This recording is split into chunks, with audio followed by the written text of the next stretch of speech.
Much like that annoying guy seeing two friends fight and throwing more ammo at each other for them to carry on the war, Samsung decided that the tech community needed something else to scrap about and chucked what I can only describe as a social hand grenade into the mix. I have not seen a piece of tech this divisive since, well, iOS 26, but that's not for today's video. No, what we have to do now is break down this perplexing phone because it's as if Samsung decided to stoke the fire on purpose.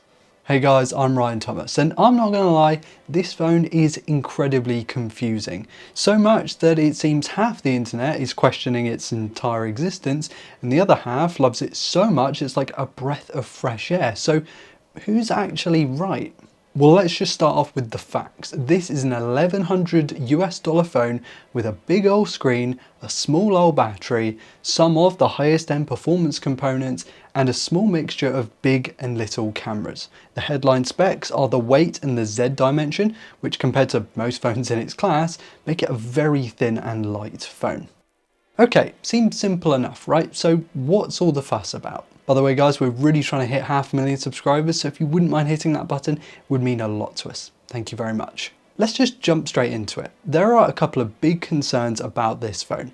The battery life probably takes the crown here. It's a small battery for such a big phone, and with the internal performance components, you kind of need something pretty stout. Another worry is the price tag for this phone. It seems to lack some core hardware features for the money. And thermals are another sore point for a lot of people online. It's creating a lot of noise. So let's address these. Firstly, GSM Arena did their lab tests and found the S25 Edge's battery life to be a little ways off the S25 Plus and the S25 Ultra, the closest siblings to this phone. And this is likely because of the comparatively small battery. Okay, that's kind of to be expected for a phone this thin. And I think a lot of people on the other side who do love this phone go into it knowing that they're not going to get an absolute endurance monster out of this thing. My personal experience with the S25 Edge so far is that it can get me through a full day, sort of a light to medium-ish user with not too much LTE going on, mostly Wi-Fi if I'm totally honest. But I certainly feel the drop going to this from my year-old OnePlus 12. I don't think this is a major problem as long as prospective buyers know what they're getting in for. You kind of have to just use your brain a bit. A thinner phone with a smaller battery, probably not going to last as long. But one of the counter arguments to this is that Samsung should have used something like a silicon carbon battery to cram more milliamp hours into the smaller footprint. So they might be able to get sort of a 4500 instead of the 3900 that they put in here.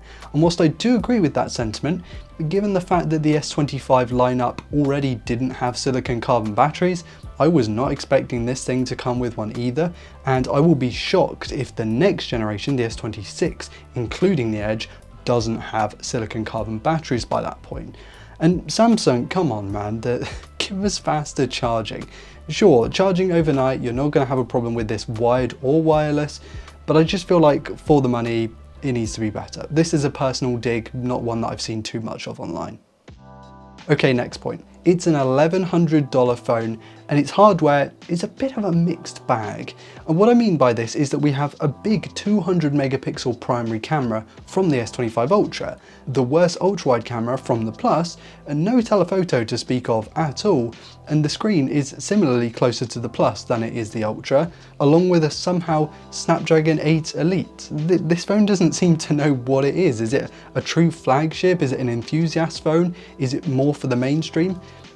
What's going on here? And don't get me wrong, I think this camera is more than capable for most people because it's the S25 Ultra's main 200 megapixel setup. I think for most people, they tend to use the 1x, like every other smartphone. And the quality from this thing is very good, with the ultra-wide and selfie cameras coming in good but not quite as epic. And you know what? Maybe that's okay. I feel like that sort of makes sense. This phone isn't aimed at the keenest of shutterbugs, not sort of like the Xiaomi Ultras or even the Galaxy Ultras, but then surely you would compromise on that primary sensor, put a smaller one in there so that there didn't have to be this massive camera bump on the back. And I am glad that the bigger sensor is here. I'm always wanting bigger sensors in our phones, but I feel like of all phones that you might compromise on, this would be one of them. It doesn't make any sense. And it's the same for the Snapdragon 8 Elite. It's one of, if not the very best chip you can get right now, capable of all sorts, high-end 3D games, editing, all the AI you could possibly want. But then why cram it into a phone this thin, compromising not only on the battery life, which we spoke about earlier, but it being power hungry, it's also incredibly thermally inefficient, meaning that this phone gets extremely hot. Like, I have felt this phone get very, very hot when installing an app and browsing at the same time, not really crazily pushing the phone, just chucking a few bits at it.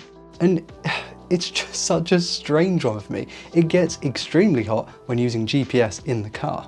It's not awful, like it's a half decent experience, but I feel like it's just very poorly thought out. And those who love this phone don't really care too much about it because they say they don't push the phone enough for the thermals to really become an issue. Fine, but then why put an 8 Elite in it?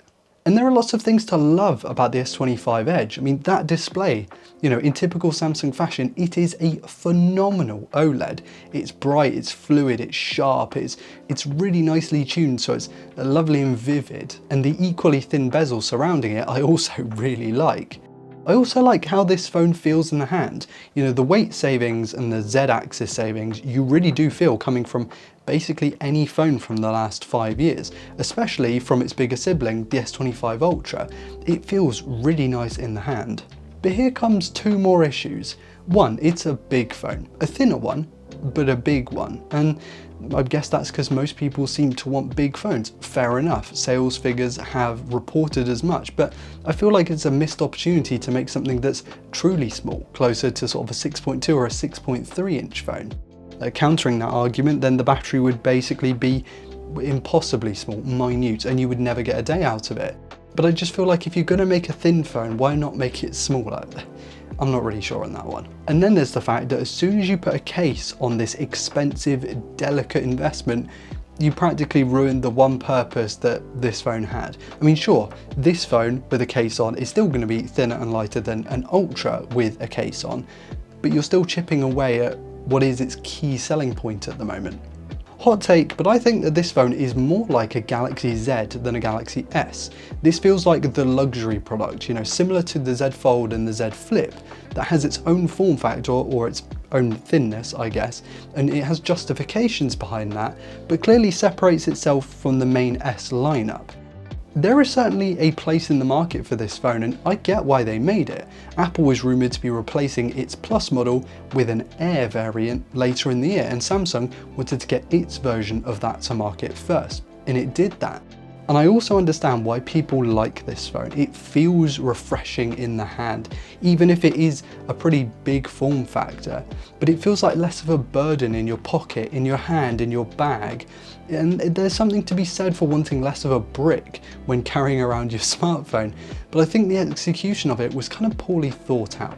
Whilst I have zero problems recommending this phone to those who want it, I think that group of people is actually quite small, and for most I would go with the S25 if you wanted a smaller phone, or a Plus or an Ultra for more features, and sometimes for less money too. The S25 Edge is one of the most divisive smartphones that we've had in a very long time, and I just think Samsung did that on purpose.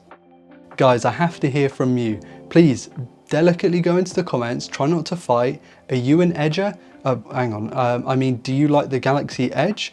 Or are you in the camp that doesn't think there's much point to it? Or like me, do you think it's a cool idea even if it didn't turn out exactly how we expected it to? I'd love to hear your thoughts and opinions in the comment. Please keep it civil if you can. And whilst you're down there, be sure to hit like if you enjoyed today's content and subscribe to never miss another upload. Thank you all so much for watching. I've been Ryan Thomas, and I will catch you later. Cheers.